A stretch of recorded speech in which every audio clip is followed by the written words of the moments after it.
Welcome back, Chicago. This is your reporter, America Chaparro, just in with breaking news with voices from the White House signifying that the Trump administration has officially began commencement of abolishing the DEI program. But what does a DEI program consist of?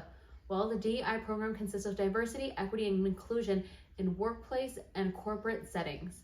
This is what many entrepreneurs and businesses do to hire practices and employees and maintain good relationships among each other. I will be alongside with my host, Avril and Vince, as well as some guest interviewers who will explain the consequences that this could potentially have if the Trump administration decides on eliminating the DEI program. Furthermore, they will go in depth about what are the benefits of keeping the DEI program. Once again, thank you. Good evening, everyone. I'm Avril, and tonight we're tackling a hot topic in corporate America, the next phase of DEI. Companies are pressured to move beyond lip service and create real change. That's right, Avril. Diversity, equity, and inclusion refer to hiring quotas and sensitivity training. Now, it's about systematic impact from boardrooms to communities. Let's break it down. Let's talk about something directly impacting today's workplace: diversity, equity, and inclusion. With recent conversations in the media and changes in policy, it's more important than ever to understand what DEI means for both employees and organizations. First, let's get clarity from inside the workplace. Raquel, our employee point of view. How is the next phase of DEI different from what companies did before? Hello. So next phase DEI represents an evolved approach by fostering diversity, equity, and inclusion in the workplace with a stronger focus on measurable impact, systematic change, and creating a truly inclusive culture. This is different from what companies did before by implementing workplaces that are outcome-based, system-focused, coalition-driven, and win-win. Some examples of these are focusing on measurable results like pay equity, physical and psychological safety, wellness, and promotion rates rather than bandwagoning, using change management to achieve healthier workplace systems, policies, processes, practices, and norms rather than a self-education approach, focusing on engaging the wide range of people who stand to benefit from a healthier and fairer workplace rather than limiting participation by identity or ideology. And lastly, by focusing not only on creating better outcomes for all, but communicating the benefits of progress, even if it might look to be limited or localized at first for everyone. Wow, Raquel, that's some great information. Now, critics say DEI is just woke capitalism. How do you respond to that? DEI is not just woke capitalism because it strives for a better environment, innovative ideas, and overall growth. The argument that DEI is merely woke capitalism oversimplifies the purpose and goals of these initiatives. While some critiques argue that DEI is used as a marketing or profit-driven strategy, many organizations implement DEI practices with the intent to foster more inclusive environments, reduce systematic inequality, and reflect the diverse world we live in. Thank you, Raquel, for being with us. Now let's hear from the retail side. Stephanie from Costco, you're up. Hi, everyone. Thank you so much for having me here. Now, Stephanie, Costco's known for fair wages, but what's next for DEI at your stores? Of course, at Costco, we view fair wages as just the beginning of our commitment to DEI. Our focus extends beyond compensation to creating an inclusive culture where everyone is valued. We're investing in training to boost cultural competency, promoting diverse leadership, and enhancing recruitment to attract talent from all backgrounds. Our goal is not just diversity in numbers, but fostering an environment where everyone can thrive and contribute to Costco's success. Great response, Stephanie. How do you handle pushback from folks who say stick to business? We always appreciate hearing different perspectives at Costco.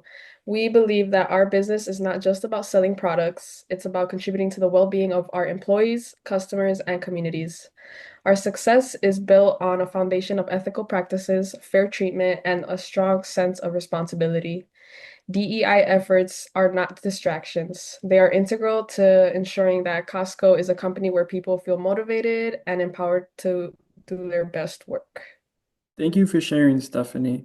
Now let's move to a brand known for speaking out. Jennifer from Ben & Jerry's. Hi, good afternoon. Thank you for having me.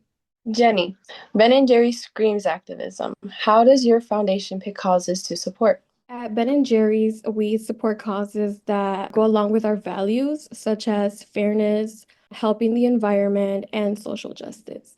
They go along with helping local groups working with racial equality, climate change, LGBTQ rights, and fair trade, all with the goal of making a positive change. Wonderful response, Jenny. Now, ice cream and activism, does that mix? Definitely. At Ben and Jerry's, we believe ice cream and activism go hand in hand. Our mission has always been to use our platform to support environmental and social causes. And by standing up for what matters, not only we stay true to our values, but we also connect with customers who share the same passions as us. And activism enhances our brand, making our ice cream something people can feel proud to support. Thank you, Jenny, for being here with us. Last but not least, Melanie's here to share how ELF is pushing DEI forward. Thank you so much. I'm glad to be here. DEI is part of our DNA at ELF Beauty. We don't just talk about representation, we live it. From our leadership team to the influencers we collaborate with, to the shade ranges we offer, diversity is built into every decision we make. We're proud that over 75% of our workforce identifies as women and over 60% are people of color.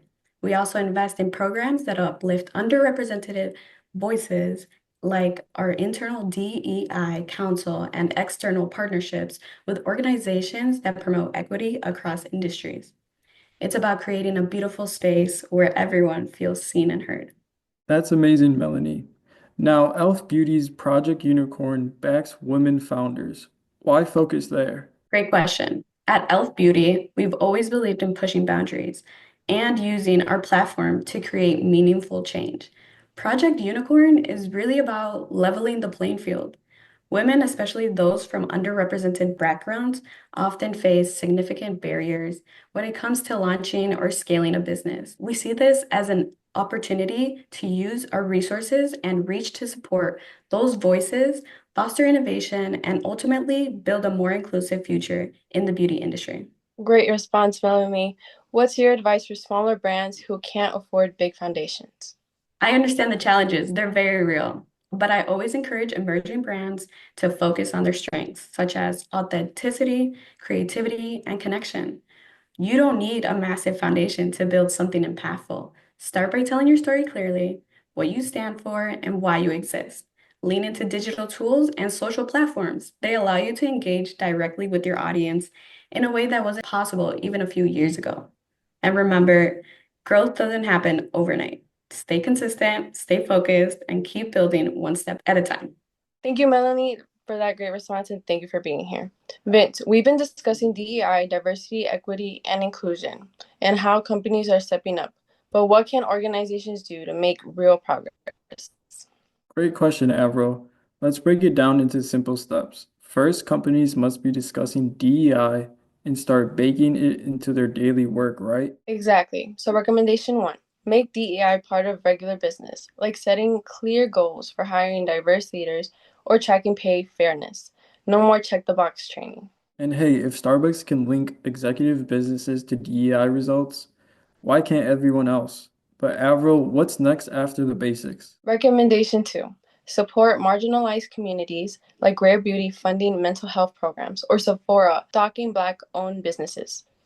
It's about action, not just slogans. And finally, recommendation number 3, fix the workplace culture. Flexible holidays, disability accommodations, maybe an employee group for LGBTQ staff, little things that make everyone feel valued. Yes, companies that do this win. Happier employees, better reputation, even higher profits. Bottom line, DEI isn't a side project. It's smart business, and it's the ethical thing to do. Exactly. Next phase, DEI means putting money, power, and transparency behind the movement. And for our viewers, support companies walking the talk or demand better from those who aren't. Now back to America to give us a recap. Thank you, Avril and Vince, as well as our guest interviewers from Costco, Ben & Jerry's, and ELF that went in depth about the importance that the DEI program has in their corporate settings. As many of us know, this is a very great benefit for us in the corporate field. We want to build strong relationships with our employees. We don't want to create a separation between anyone, and we want to unify. So let's bring this together and hope for the best. Once again, Chicago, this is America. Good night.